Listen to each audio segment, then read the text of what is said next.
Oke, Assalamualaikum warahmatullahi wabarakatuh. Perkenalkan, saya Judin Fanu Salam dari Darul 24 dengan data DJ Mentro 052.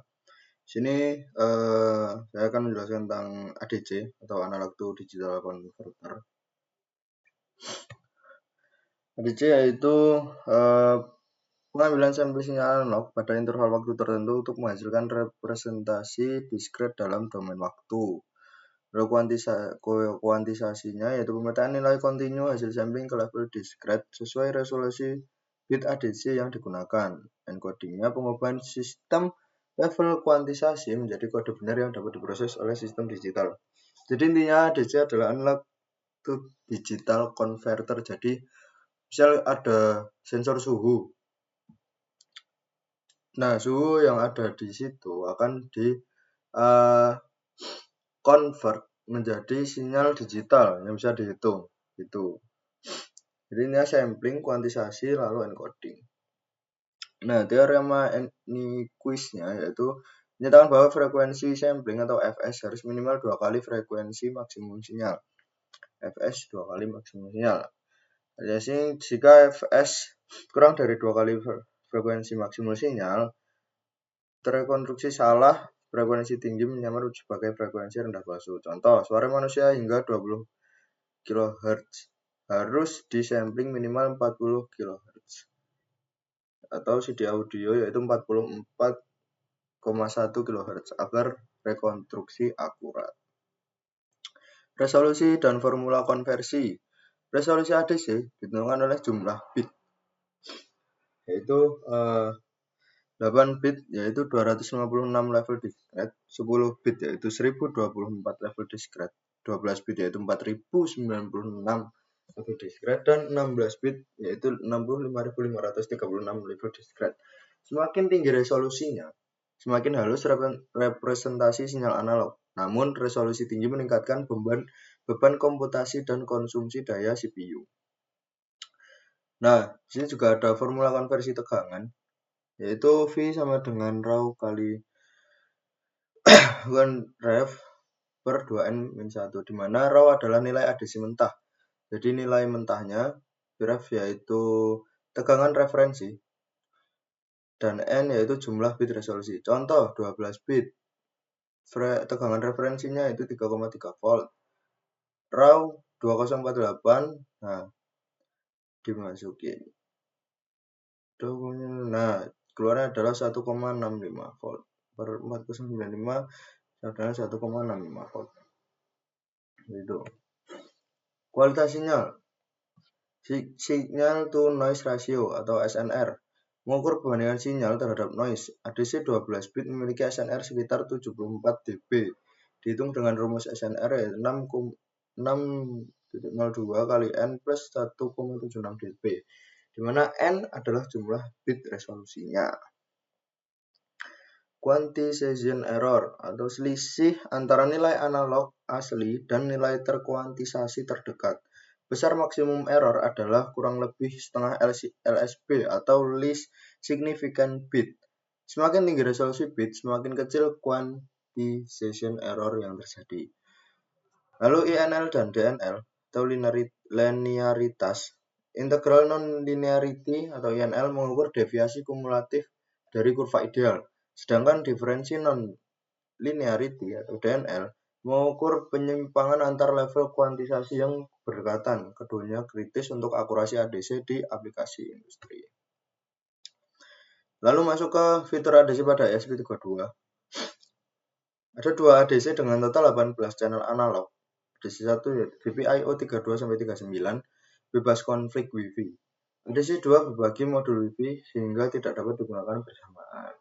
Atenuasi input 4 level, 0 dB, 2,5 dB, 6 dB, dan 11 dB. Memperluas rentang tegangan input hingga 0 sampai 3,9 volt sesuai kebutuhan aplikasi. Kalibrasi otomatis berbasis eFuse mengkompensasi non-linearitas ADC, meningkatkan akurasi pembacaan tegangan secara signifikan. Fitur ADC pada STM32, ADC analog watchdog. Deteksi otomatis threshold sinyal memicu interrupt saat nilai melewati batas atas atau bawah yang ditentukan. Channel khusus, time sensor untuk sensor suhu internal dan Vrefin 1,2 volt sebagai referensi tegangan internal yang stabil dan presisi. DMA atau Direct Memory Access itu transfer data DC langsung ke RAM tanpa beban CPU. Cocok untuk akuisisi data kontinu dan real-time industri. Jadi fitur ADC ada STM32, ada 3 itu ada channel watchdog, channel khusus, ini time sensor, temperatur sensor, lalu DMA atau Direct Memory Access.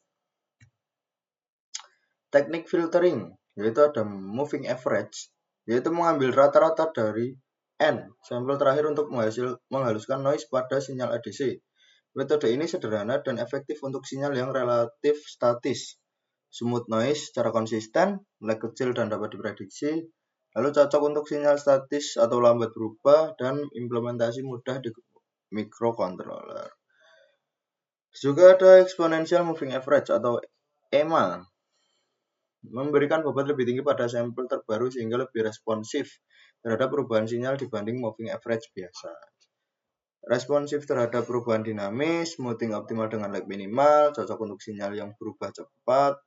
Lalu formula EMA yaitu ini, kali EMA preview seperti itu. Teknik filtering lanjut, median filter, mengambil nilai tengah dari sejumlah N sampel yang dikumpulkan. Teknik ini sangat efektif untuk menghapus spike atau lonjakan tiba-tiba dan outlier dari sinyal ADC. Cara kerja yaitu kumpulkan N sampel, urutkan, ambil nilai median. Jadi salah ada sampel, diurutkan dari atas sampai bawah, dari kecil sampai besar mungkin, lalu ambil tengah-tengahnya. Keunggulannya yaitu tahan terhadap gangguan impulsif, tidak terpengaruh nilai ekstrim, cocok untuk sinyal dengan noise sporadis. Nah, keterbatasannya yaitu membutuhkan buffer penyimpanan N sampel dan waktu komputasi lebih tinggi dibanding moving average. Lalu ada oversampling, yaitu teknik pengambilan sampel berulang dengan frekuensi lebih tinggi dari yang diperlukan. Lalu di rata-rata untuk meningkatkan resolusi bit efektif ADC.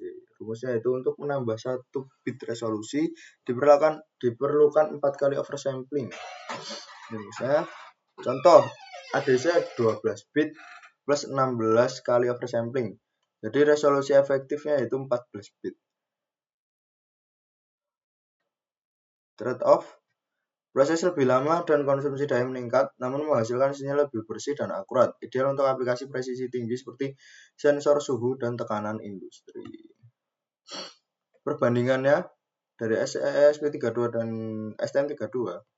STM32 ADC resolusinya 9-12 bit, dapat dikonfigurasi. Ada 2 ADC, total 18 channel analog. ADC 1 GPIO 32-39, aman, tidak konflik Wi-Fi.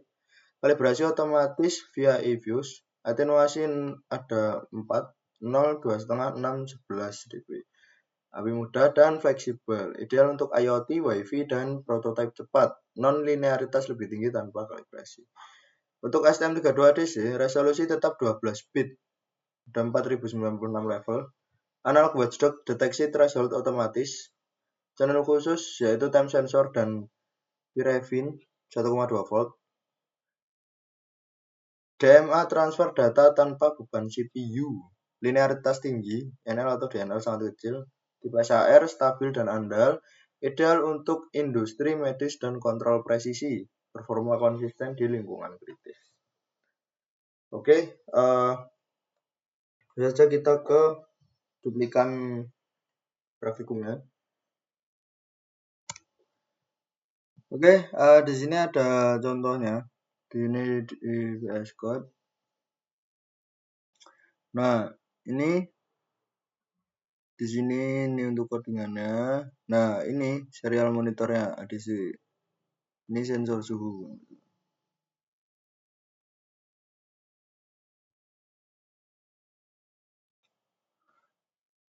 Nah, ini juga.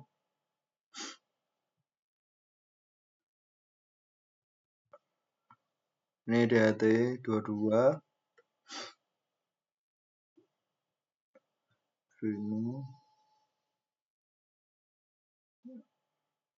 Ini membaca nadisinya. Kita breaking 10 kali. Nol grid. Rate humidity, rate temperatur. Serial printnya. Ini SP32. Nah ini di pin. Nah ini temperaturnya, humidity-nya. Nah, itu. Oke, terima kasih. Dari saya sekian. Assalamualaikum warahmatullahi wabarakatuh.